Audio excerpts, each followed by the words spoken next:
नमस्कार. हवामान अंदाज आणि बातम्या या आपल्या यूट्यूब चॅनलमध्ये मी किरण वाघमड तुम्हा सर्वांचं स्वागत करतो.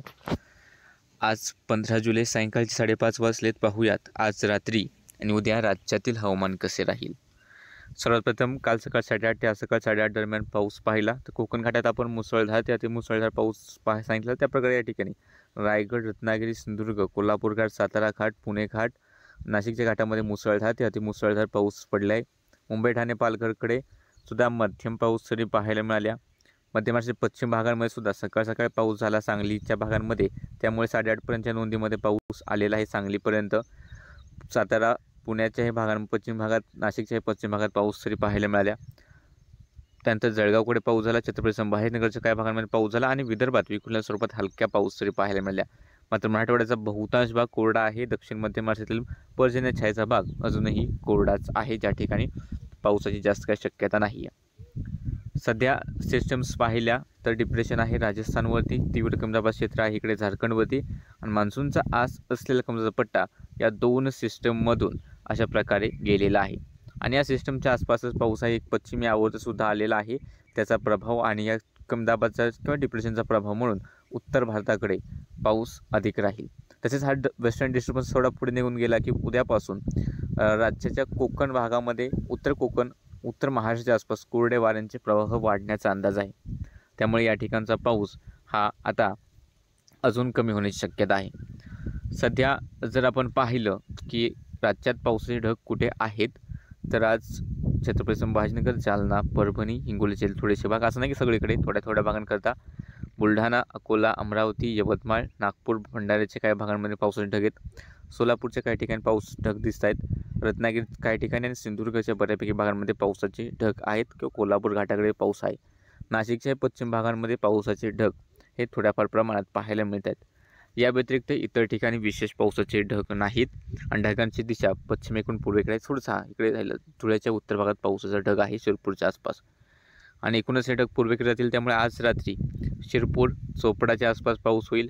त्यानंतर सोयगाव, सिल्लोड, फुलंब्री, खुलताबाद, कन्नडकडे पाऊस होईल. भोकरदन, जाफराबादच्या काही भागांमध्ये पाऊस होईल.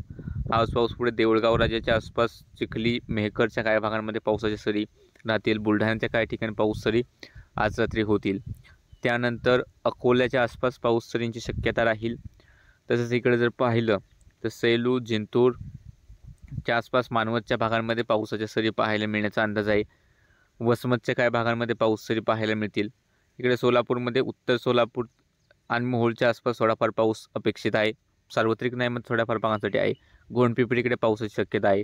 नागपूरमध्ये, नागपूर शहराच्या उत्तरेकडील भागांमध्ये पाऊस पडण्याचा अंदाज हा रात्रीसाठी आहे किंवा भंडाऱ्यामध्ये सुद्धा पावसाची शक्यता रात्रीसाठी आहे. अहिल्यानगरमध्ये आज राहुरी, कोपरगाव, त्यानंतर इकडे छत्रपती संभाजीनगर, वैजापूरकडे सुद्धा पाऊस होण्याची शक्यता आहे. त्यानंतर सिन्नरचा भाग असेल, नाशिक शहराच्या आसपासचा भाग असेल, पाऊस होण्याचा अंदाज हा रात्रीसाठी आहे. त्यानंतर सिंधुदुर्गमधील सर्वच तालुक्यांमध्ये, त्यानंतर रत्नागिरीमध्ये सुद्धा, रत्नागिरी, लांजा, राजापूरच्या आसपास चांगल्या पाऊस सरी होतील आणि इतर ठिकाणी कोकण आणि घाटात अजूनमधून रात्री पाऊस सरी पाहायला मिळतील. कोल्हापूरच्या घाटातही पाऊस सरी या रात्रीसाठी पाहायला मिळतील.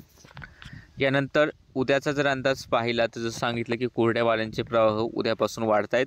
त्यामुळे राज्यातील पाऊस हा कमी होईल. तरी सुद्धा नागपूर, भंडारा, गोंदिया, गडचिरोली, चंद्रपूर या जिल्ह्यांमध्ये विखुरलेल्या स्वरूपात गडगडाट आणि पाऊस शक्यता राहील. हा पावसाचा अंदाज जो आहे तो परवा सकाळच्या 8:30पर्यंतसाठी आहे. त्यानंतर इतर ठिकाण जर पाहिलं तर वर्धा, नागपूर, अमरावती, यवतमाळ, हिंगोली, नांदेड, परभणी, जालना, बुलढाणा, छत्रपती संभाजीनगर हा जो काय थोडासा भाग आहे, या ठिकाणी एक दुसऱ्या भागांमध्ये हलका किंवा हलका मध्यम पाऊस होण्याची शक्यता राहील. घाटात आणि कोकणातही क्वचित एक दुसऱ्या ठिकाणी हलका किंवा हलका मध्यम पाऊस होईल. त्यात सिंधुदुर्गाकडे थोडासा मध्यम ते जोरदार पाऊस होण्याची शक्यता राहील. त्यानंतर राहिलेला भाग आहे धुळे, नंदुरबार, नाशिक, अहिल्यानगर, पुणे, सातारा, सांगली, कोल्हापूर, सोलापूर, धाराशिव, लातूर, बीड, जळगाव या ठिकाणी स्थानिक ढग निर्मिती झाली तरच थोडाफार पाऊस होऊ शकतो. अन्यथा विशेष पावसाचा अंदाज या क्षेत्रामध्ये दिसत नाही. आपण हवामान विभागाचा जर अंदाज पाहिला तर त्यानुसार बुलढाणा, अकोला, नागपूर, भंडारा, गोंदिया आणि चंद्रपूर या जिल्ह्यांमध्ये मेघगर्जनेसह पाऊस होण्याचा येलो अलर्ट हवामान विभागाने दिला आहे. त्यानंतर नांदेड, हिंगोली, परभणी, लातूर, जालना, बीड, धाराशिव, सोलापूर, छत्रपती संभाजीनगर अहिल्यानगर, पुणे पूर्व, सातारा पूर्व, सांगली आणि कोल्हापूर पूर्व हलका मध्यम पाऊस किंवा गडगडाट होण्याची शक्यता वर्तवली, पण या जिल्ह्यांमध्ये धोक्याचे इशारे नाहीत. आणि राहिलेला भाग आहे मुंबई, ठाणे, पालघर, रायगड, रत्नागिरी, सिंधुदुर्ग, कोल्हापूर घाट, सातारा घाट, पुणे घाट, नाशिक घाट, नाशिक पूर्व, धुळे, नंदुरबार, जळगाव हलका किंवा हलका मध्यम पाऊस होण्याचा अंदाज. वाशिम, अमरावती, यवतमाळ, वर्धा आणि गडचिरोली इकडे सुद्धा एक दुसऱ्या ठिकाणी हलका किंवा हलका मध्यम पाऊस होईल असा हवामान विभागाचा अंदाज आहे. बाकी सध्याच्या अंदाजामध्ये इतकंच. दररोजच्या हवामानाचे अंदाज पाहण्यासाठी चॅनल सबस्क्राईब करून घ्या. व्हिडिओ लाईक आणि शेअर करायला विसरू नका.